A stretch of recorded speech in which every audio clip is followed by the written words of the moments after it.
Muri yeZimbabwe ndava ndine update ya Honorable Job Sikhala avo vanova vari muprison vagara kunguva yakati rebei. So panapa muri yeZimbabwe nyaya iri kuitika ndeyekuti kwabudikira nyaya iri kunyorwa ikutaura kunzi Honorable Job Sikhala and Honorable Godfrey Stole appeared at the Rotten Row Major Street Court number 9 earlier today, Tuesday. They are being charged for inciting public violence at Nyatsime last year.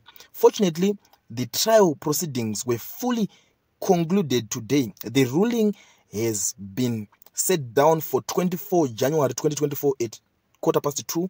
The good news is that if the ruling has no custodial sentence in it, then Honorable Wiwa Stole will finally set free on the very same day.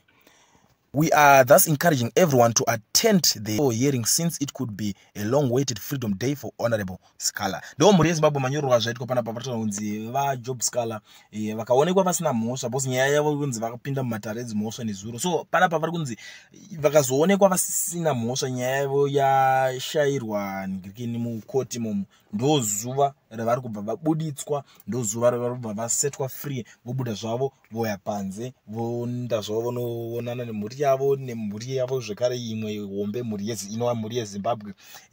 Votanga kukontinya voita zveupenyu hwavo zvavaisingoita mazuva ese. Ndo mhuri yeZimbabwe update randava naro ndakakubatirai panapa panyaya yaVision. So kana uchingowashanya panapa iri first time yako, usakanganwa kusubscribe, hatibhadharise mahara, ukomenda, ulike, ushare, toramba tichidzoka tichikupai maupdates nezvimwe zvese zvinenge zvichiitika.